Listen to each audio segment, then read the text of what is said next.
Welcome friends, एक बार फिर आपका स्वागत है इस यूट्यूब चैनल पर। आज हम एसएससी सीजीएल 2019 के टायर 1 का एक और पेपर सॉल्व करेंगे जो कि हुआ था 4 मार्च 2020 के दिन शिफ्ट 2 में। इस वीडियो में हम केवल रीजनिंग पार्ट को कवर करेंगे। अगर आप लोग एप्टीट्यूड पार्ट को भी देखना चाहते हैं तो वीडियो की डिस्क्रिप्शन में एक लिंक मिलेगा, उस पर क्लिक करें। इस वीडियो को अंत तक ज़रूर देखें। अगर आपने हमारे चैनल को अभी तक सब्सक्राइब नहीं किया है तो सब्सक्राइब जरूर करें, बेल आइकन को भी ज़रूर दबाएं जिससे नई वीडियो की नोटिफिकेशन आपको सबसे पहले प्राप्त हो। तो चलिए हम लोग शुरू करते हैं।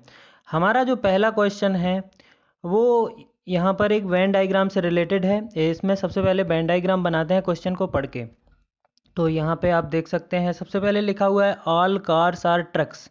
तो यहाँ पे कार को सी मान लेते हैं, तो ऑल कार्स आर क्या है, ट्रक हैं, ट्रक को टी मान लेते हैं।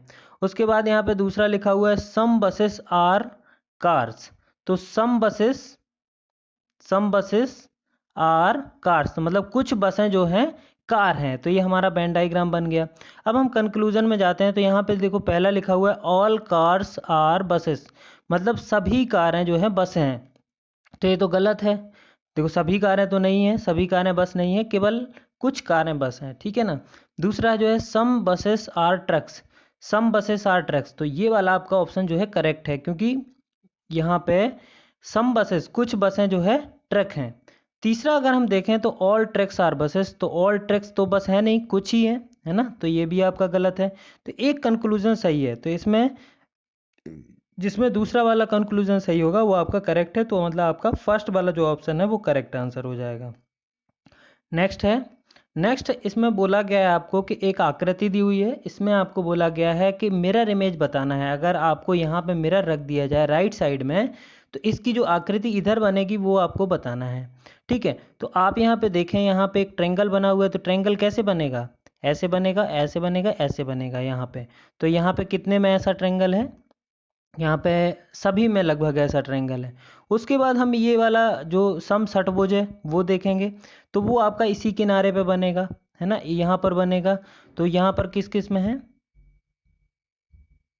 ये देखें आप, सब में ही है लगभग, ठीक है ना।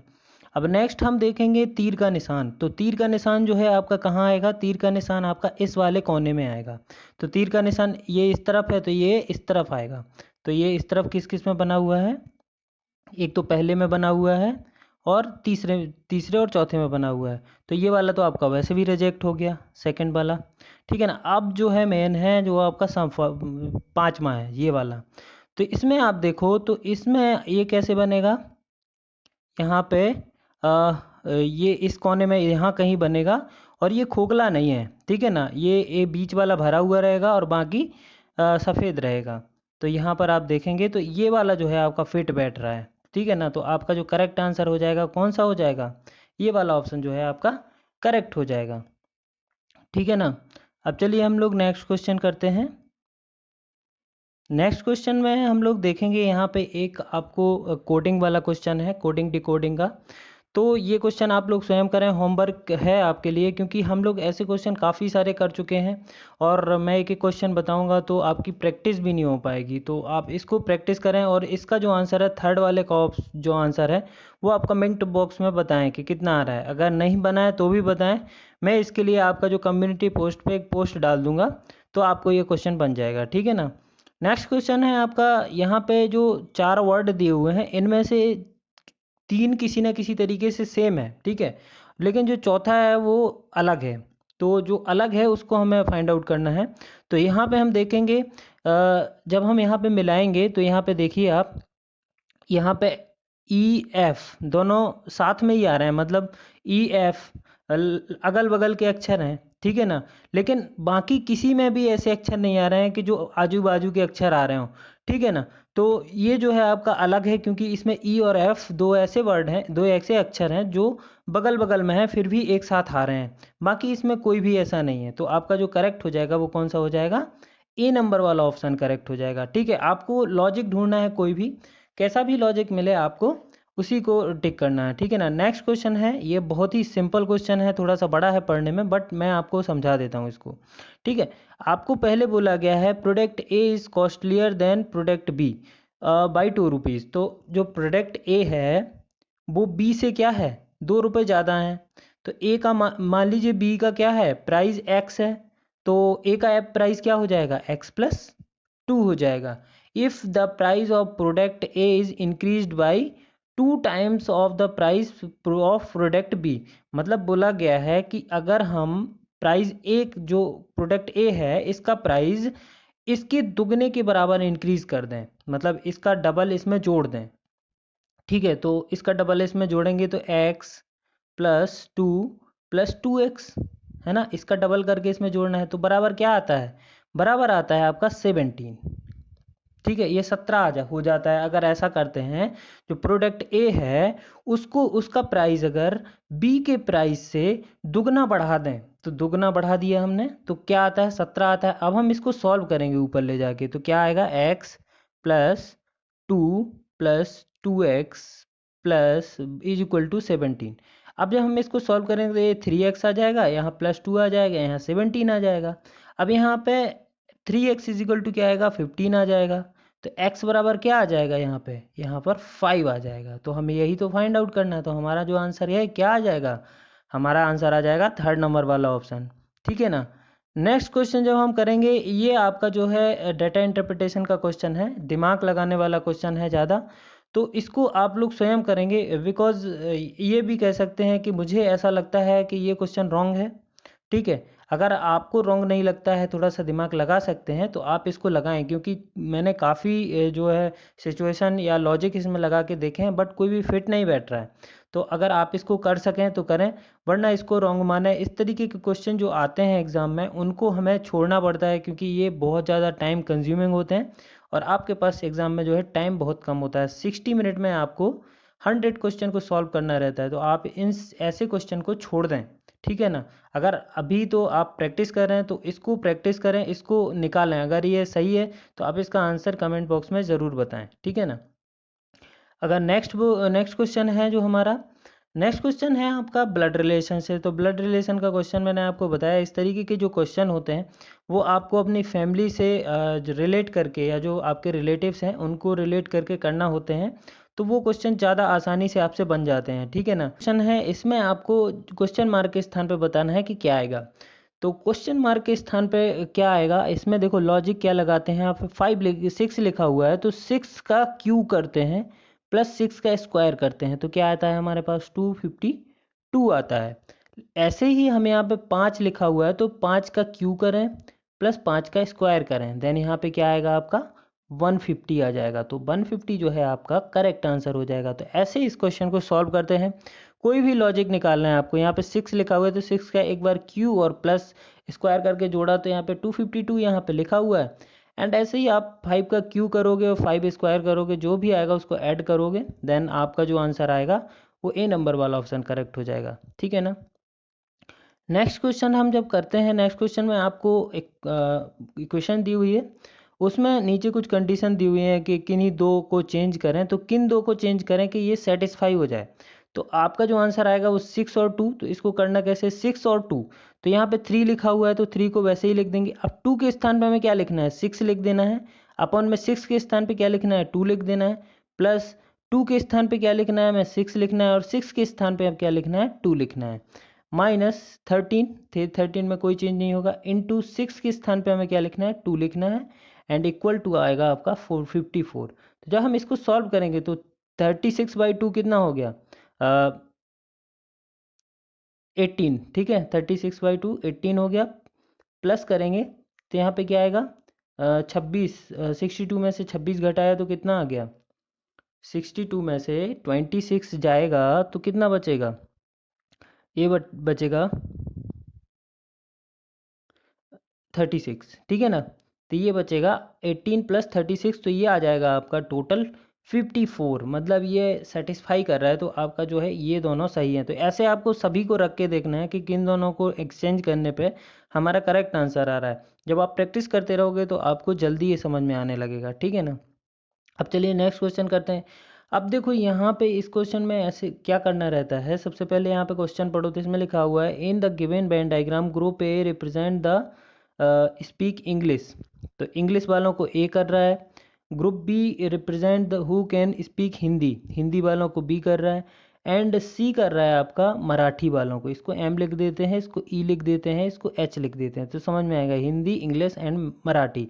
अब how many person can speak exactly two language, तो एग्जैक्टली टू लैंग्वेज कौन कौन से, किसी दो में कॉमन होना चाहिए, ठीक है ना। तो दो में कॉमन कौन कौन से हैं, एक तो 5 है जो दो लैंग्वेज में कॉमन है, तो 5, एंड 2 है तो +2, एंड 11 तो +11, तो टोटल को करेंगे तो कितना आएगा 18, तो 18 जो है हमारा करेक्ट आंसर आ जाएगा, ठीक है ना। तो ये कौन से ऑप्शन में है, 4th नंबर ऑप्शन हमारा जो है करेक्ट हो जाएगा। तो ऐसे निकालते हैं इसको, अगर नहीं भी पढ़ते कि क्या दिया हुआ है ऊपर, तो इसमें लिखा हुआ है ऑब्वियसली, जब लैंग्वेज के बारे में दिया हुआ है तो ऑब्वियसली जो एक सर्किल है वो किसी ना किसी लैंग्वेज को ही रिप्रेजेंट कर रहा होगा। तो इसमें पूछा गया है कि how many person can speak exactly 2 languages, तो ऑब्वियसली पता चल रहा है यहाँ पे 3 लैंग्वेजें हैं, और कौन कौन कितने आदमी जो है एग्जैक्टली 2 लैंग्वेजेस को पसंद करते हैं, आप बोल सकते हैं। तो दो दो जो वर्ड जो है दो दो में कॉमन है उसको जोड़ देंगे डायरेक्टली, तो ये डायरेक्टली भी हो सकता था, ठीक है ना। सिंपल क्वेश्चन होते हैं इस तरीके के। अब नेक्स्ट है जो इसमें बोला गया है कि इस आकृति को इस एक्सिस से अगर मोड़ दिया जाए तो ये किस तरीके का दिखेगा। तो ऑब्वियसली इस तरीके के जो क्वेश्चन होते हैं उसको आपको दिमाग लगाना होता है, ठीक है ना। इसका कोई फार्मूला है नहीं कि फार्मूला लगाया और आंसर आ गया, तो आपको क्या है एक एक लाइन बनाना होगा। जैसे कि ये आपने यहाँ पे आधा बनाया, क्योंकि आधा तो मोड़ दिया आपने, अब दोनों में जो एक तो बीच में एक लाइन है तो बीच का लाइन हमने बना दिया, उसके बाद ये एक ऐसा है तो ऐसा बना दिया, ठीक है ना, कोने से है, और ये आपका ऐसे है तो ऐसे बना दिया। अब हमें इसका भी बनाना है, तो इसका कहाँ आएगा, कुछ ऐसा आएगा, और ये कुछ ऐसा आएगा, तो ये यहाँ से ऐसा जाएगा इस कोने से इस कोने में, एंड देन ये आपका यहाँ से ऐसा आएगा, ठीक है। तो इस तरीके का कुछ ये डायग्राम बनेगा, ये आपके ऊपर लॉजिक है, आपको करना है अपने आप से, ठीक है ना। तो यहाँ पे जो इसका सही आंसर है ये इस तरीके से आ जाएगा जैसे कि मैंने ऊपर बनाया था, आपको वैसे ही बनाना है, मतलब सामने लिख लेना है ऐसे करके, और फिर बना बना के देखना है। तो जब आप प्रैक्टिस करते रहोगे तो आप बहुत जल्दी कर पाओगे, या आप देख के ही पहचान सकते हो कि कौन सा है, आपको बनाने की ज़रूरत नहीं पड़ेगी, ठीक है ना।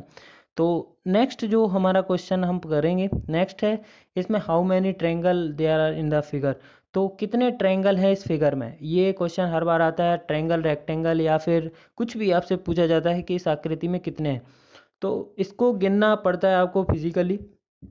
तो गिनते हो तो एक ये हो गया, दो हो गया, अगर हम इसकी बात करें तो 3 हो गया पूरा, ठीक है, और ये पूरा 4 हो गया, ये 5 हो गया, ये 6 हो गया, और ये ऐसे गिनेंगे पूरा तो आपको जो है 11 सर्किल आएंगे। अब देखो इसका कोई शॉर्ट ट्रिक नहीं है, कुछ होते हैं जैसे अगर मान लो सिमेट्रिकल हुए तो इसका शॉर्ट ट्रिक होता है, जैसे मान लो ऐसा कुछ है, ऐसा कुछ है, तो इनके होते हैं। बट ये अजीब सी आकृतियाँ आती हैं, इनके कोई शॉर्टकट नहीं है, आपको ध्यानपूर्वक इससे बिल्कुल हर एक काउंट करके, हर एक ट्रेंगल को काउंट करके इसको लिखना है, ठीक है ना। तो ये आपको जब आपको खुद गिनना है और गिनोगे आप तो ये 11 आएगा आपको, ठीक है ना। कोई टफ नहीं रहते, आपके सामने आकृति रहती है, आपको जल्दी बस गिन लेना होता है। अब नेक्स्ट है आपका एक क्वेश्चन है जिसमें लिखा हुआ है turmeric is equal to spices. इसका मतलब ये है कि जो हल्दी होती है, हल्दी कई क्या है, हल्दी क्या है, एक मसाला है। तो इसमें से उसी उसी का रिलेशन आपको निकालना है। तो डेट्स मीन्स होता है खजूर, तो खजूर क्या है, ड्राई फ्रूट्स हैं। ये आपका जो है करेक्ट आंसर हो जाएगा। देखो टर्मरिक से कैसे संबंधित है, टर्मरिक जो है हल्दी होती है वो कैसे संबंधित है, मसालों से, तो उसी आधार पर डेट्स क्या हैं, ड्राई फ्रूट्स हैं। तो ये आपका जो है करेक्ट आंसर हो जाएगा। संबंध निकालना होता है, पहले से संबंध निकाल के दूसरे में अप्लाई करना होता है। अब आपको यहाँ पे 4 वर्ड दिए गए हैं, इसमें बोला गया है 4 सिटी के नाम है, एक्चुअली इसमें बोला गया है आपको कि सबसे अलग कौन सा है। तो आप यहाँ पे अहमदाबाद देखेंगे, सूरत देखेंगे और राजकोट देखेंगे, तो तीनों ही आपके कहाँ पे हैं, गुजरात में हैं। लेकिन ये पट्टन कहाँ पे है, ये आपका गुजरात में नहीं है, तो इसलिए आपका जो है ये वाला आपका ऑप्शन थर्ड वाला करेक्ट हो जाएगा। तो इसमें आपको क्या है, अलग छांटना है। तीनों सिटी एक ही स्टेट की हैं, बट जो तीसरी सिटी है वो इस स्टेट की नहीं है, तो वही आपकी जो है करेक्ट आंसर हो जाएगी। अब नेक्स्ट है, नेक्स्ट में आप देखेंगे इसमें एक सीरीज वाला क्वेश्चन है, क्वेश्चन मार्क के स्थान पे आपको बताना है कि क्या आएगा। तो यहाँ पे जब आप देखेंगे तो ए लिखा हुआ है, अगर हर वर्ड का पहला पहला शब्द देखें तो यहाँ पे ए है, सी है। अब यहाँ पे हमें देखना है तो ए है, ए के बाद बी और सी छूटा हुआ है, मतलब दो छोटे, सॉरी, ए है और बी छूटा हुआ है और सी है, तो मतलब एक ही छूटा हुआ है बीच में। अब सी के बाद एक छोड़ेंगे तो क्या आएगा, डी और ई, तो ई आ जाएगा। तो मतलब समझ में आ गया, ए है और उसके बाद बी छूटा हुआ है, सी आया। अब डी छोड़ देंगे तो क्या आएगा, ई आएगा। फिर ऐप छोड़ देंगे तो नेक्स्ट में क्या आना चाहिए, जी आएगा। ठीक है ना, तो इसी सीक्वेंस में चल रहा है, तो हम देखेंगे हमारा ई आ रहा है सर, जिसमें एक ही में आ रहा है ई। ठीक है ना, यहाँ पे ई काहे में आ रहा है, केवल एक में आ रहा है, तो हमारा वही करेक्ट होगा। अगर मान लो ई दो में आ रहा होता तो हम नेक्स्ट वर्ड को भी चेक करते। अभी यहाँ हमें चेक करने की ज़रूरत नहीं है, हमारा ई पहले में ही आ गया, तो हम इसी को टिक करेंगे। सही आंसर यही है हमारा।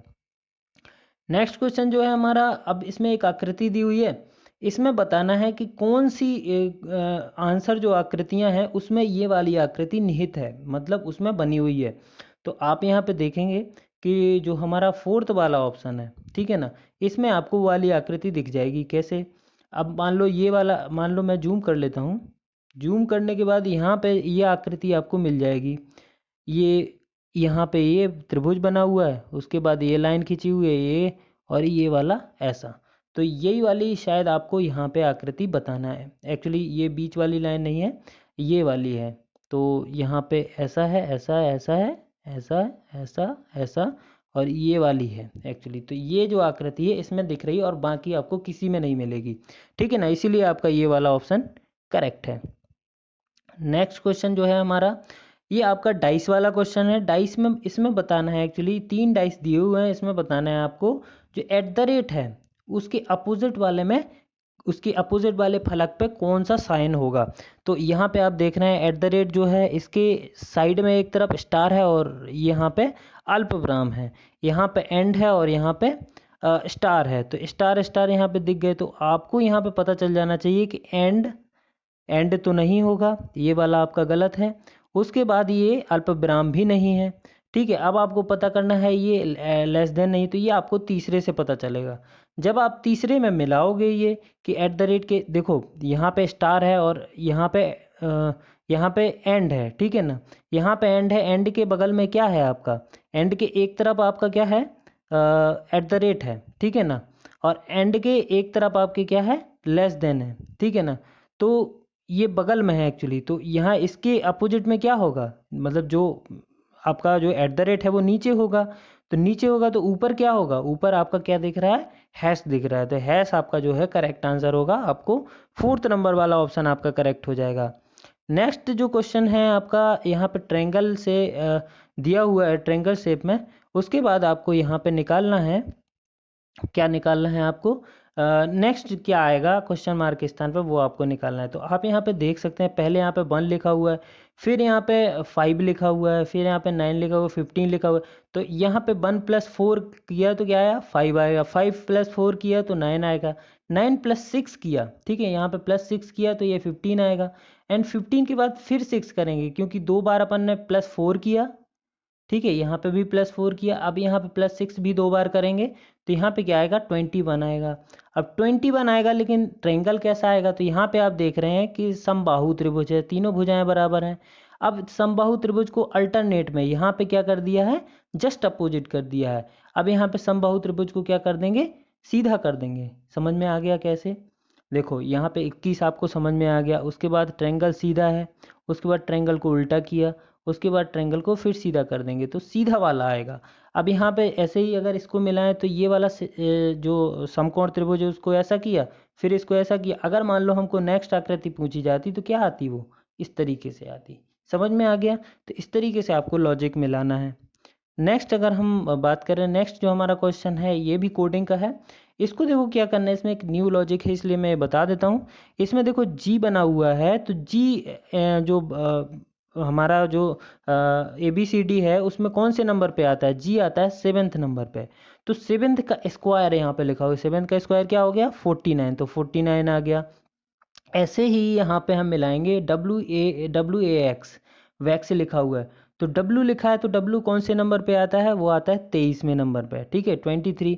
तो 23 का हम स्क्वायर करेंगे, स्क्वायर करेंगे तो वो कितना आता है, ये आता है 529। ठीक है, तो ये स्क्वायर, तो 529 सबसे पहले काय में है, ये है आपका इसमें, तो ये आपका जो है करेक्ट आंसर हो जाएगा। समझ में आ गया 529, तो ये आपका करेक्ट आंसर हो जाएगा फोर्थ वाला ऑप्शन। ठीक है ना, आपको स्क्वायर वाला है। नेक्स्ट है आपका, इसमें एक सीरीज दी हुई है अल्फ़ाबेटिकल सीरीज, उसमें आपको क्वेश्चन मार्क के स्थान पे बताना है कि क्या आएगा। तो यहाँ पे क्वेश्चन मार्क आप देखेंगे, यहाँ पे लिखा हुआ है सी के बाद डी और डी ई, तो डी को काट दिया है, फिर ई आ गया है। उसके बाद एफ और जी को काट दिया है, और यहाँ पे क्या आ गया है, एच आ गया है। अब यहाँ पे नेक्स्ट क्या करेंगे, आई जे और के को काट देंगे, मतलब पहले एक वर्ड काटा, फिर दो वर्ड काटे, अब तीन काटेंगे, तो यहाँ पे क्या आ जाएगा, एल आएगा। तो एल हमारा जो है करेक्ट आंसर हो जाएगा, पहले नंबर का ऑप्शन हमारा जो है करेक्ट आंसर हो जाएगा। तो ये आपका सही है। तो आपने ये समझ गए होंगे, मेरे पहला जो है सी के बाद सी है, तो सी के बाद डी और ई को, डी को काटा, ई लिख दिया, फिर ई के बाद एफ और जी को काटा, तो एच आ गया। फिर यहाँ पे आई जे और के को काटेंगे, तो क्या आएगा, एल आएगा। अब यहाँ पे एम एन ओ पी, चार को काटेंगे, तो यहाँ पे क्या आ जाएगा, क्यू आ जाएगा। तो क्यू दिया हुआ है, बाकी हमें कोई मतलब नहीं, हमें एल तक निकालना था, हमने वही निकाल लिया, एल हमारा करेक्ट आंसर आ गया। नेक्स्ट हम क्वेश्चन देखेंगे। नेक्स्ट क्वेश्चन में आपको यहाँ पे ऑड वन आउट सेलेक्ट करना है। चार तरीके के आपको यहाँ पे वर्ड दिए हुए हैं, संख्याएं दी हुई हैं, इसमें आपको जो सबसे अलग है, तीनों किसी न किसी संबंध में समान है, एक है जो वो अलग है, वो अलग आपको छांटना है। तो अलग आप यहाँ पे देखेंगे, ये जो 143 है 11 से पूर्णतः विभाजित हो जाता है, 174 देखेंगे 6 से विभाजित होता है, और 155 देखेंगे 5 से विभाजित होता है, लेकिन 138 8 से पूर्णतः विभाजित नहीं होता है। तो ये सबसे अलग है, इसीलिए आपका जो है ये करेक्ट आंसर हो जाएगा, दूसरे नंबर वाला ऑप्शन। नेक्स्ट क्वेश्चन करेंगे। नेक्स्ट क्वेश्चन में आपको यहाँ पे जो क्वेश्चन है, इसमें आपको क्या करना है, जो आपको कुछ वर्ड दिए हुए हैं, ये वर्ड क्या है, ये आपको मेज़रमेंट है। ठीक है ना, जो मेज़र करने की यूनिट्स हैं वो दी हुई हैं, तो यूनिट्स को आपको कम से ज़्यादा के क्रम में लगाना है। ठीक है ना, पहले सबसे छोटी यूनिट, और उसके बाद उससे बड़ी यूनिट, और फिर उसके बाद उसी क्रम में लगाना है, मतलब छोटे से बड़े में। तो आप यहाँ पे देखेंगे, जो आपका ऑप्शन है वो है पहला, आप देखेंगे माइक्रोन। तो माइक्रोन आपको पता है म्यू बोलते हैं 10 की पावर -6। ठीक है, उसके बाद 4 आता है, तो 4 है मिली, मतलब 10 की पावर -3। तो ये उससे थोड़ा कम, मतलब उस सबसे छोटा है ये, उससे छोटा है ये, उससे बड़ा थोड़ा सा ये है। एंड नेक्स्ट देखेंगे हम, तो 6 सेंटीमीटर आता है। ठीक है, तो सेंटीमीटर जो है उससे बड़ा है, cm हो गया। उसके बाद फिर आता है आपका मीटर। तो मीटर आपको पता है 100 सेंटीमीटर बराबर 1 मीटर होता है, तो ये बड़ा है, उस मीटर बड़ा है। और नेक्स्ट देखेंगे हम, तो 5th नंबर का आता है किलोमीटर। ठीक है, किलोमीटर आपने देखा है कि 1000 मीटर बराबर होता है 1 किलोमीटर। ठीक है ना, अब उसके बाद नेक्स्ट है जो आता है, वो आता है मील। तो मील आपका किलोमीटर से भी बड़ा होता है। तो इंक्रीजिंग क्रम में आपको लिखना है, जो सीक्वेंस आपका सही है वो आपका करेक्ट हो जाएगा। तो इसमें दूसरा वाला जो ऑप्शन है वो आपका करेक्ट आंसर हो जाएगा। नेक्स्ट एक सीरीज है, उसमें आपको क्वेश्चन मार्क के स्थान पे बताना है कि क्या आएगा। क्वेश्चन मार्क के स्थान पे जब आप यहाँ पे चेक करोगे, तो यहाँ पे आप देखोगे कि 2 का स्क्वायर है, उसके बाद 5 का स्क्वायर है, उसके बाद यहाँ पे क्या है, 11 का स्क्वायर है। उसके बाद क्या होना चाहिए, तो आप देखेंगे 2, मतलब ये ऐसी संख्याएं हैं जो अभाज्य संख्या हैं, जो खुद के अलावा किसी से विभाजित नहीं होती। तो इसके बाद कौन सी ऐसी संख्या है, वो है आपकी कौन सी, वो है आपकी यहाँ पे 289। किसका वर्ग होता है, 289 होता है 17 का। ठीक है ना, तो 17 ऐसी संख्या है जो किसी से विभाजित नहीं होती है। तो 17 का स्क्वायर करेंगे, तो आपका जो आंसर आ जाएगा वो आएगा आपका 289। तो ये आपका 289 करेक्ट आंसर है। नेक्स्ट जो आपका क्वेश्चन है, नेक्स्ट है आपका grapes is related to fruits, grapes means होता है अंगूर। अंगूर जो है एक फल है, तो पेपर क्या है, पेपर क्या है? स्पाइसेस। स्पाइसेस मैंने बताया आपको, पिछले क्वेश्चन में आया हुआ था मसाला। तो मिर्च जो है, पीपर मीन्स होता है मिर्च, तो मिर्च काहे से रिलेटेड है? मसालों से रिलेटेड है। तो समझ में आ गया। जैसे ग्रेप्स क्या है? फ्रूट है। पीपर मिर्च क्या है आपकी? मसाला है। तो ये आपका फर्स्ट नंबर वाला ऑप्शन करेक्ट हो गया। तो ये आपके कुछ रीजनिंग के क्वेश्चन थे, 25 क्वेश्चन थे। तो ये आपको सॉल्व करना है। ये बहुत ही इंपॉर्टेंट क्वेश्चन है, ना केवल एसएससी के पॉइंट ऑफ व्यू से, बल्कि आप रेलवे या बाकी किसी भी एग्ज़ाम को दें, आपके लिए बहुत ही इंपॉर्टेंट है रीजनिंग के क्वेश्चन। तो आप लोग ये सॉल्व ज़रूर करें। एक बार वीडियो को देखें, सेव कर लें वीडियो को, बार बार देखें, क्योंकि बार बार देखोगे तो आपको कॉन्सेप्ट क्लियर हो जाएंगे। और हम अपने जो चैनल पे है पेपर वगैरह सॉल्व करवाते हैं सारे एग्ज़ाम के, चाहे वो टेक्निकल हो या नॉन टेक्निकल हो, चाहे एसएससी हो, चाहे आरआरबी हो, कोई भी एग्ज़ाम हो। तो हमारे चैनल को अभी तक आपने सब्सक्राइब नहीं किया तो सब्सक्राइब जरूर करें, बेल आइकन को जरूर दबाएं, जिससे नई वीडियो की नोटिफिकेशन आपको सबसे पहले मिल जाए। आज की वीडियो में फ़िलहाल इतना ही। धन्यवाद।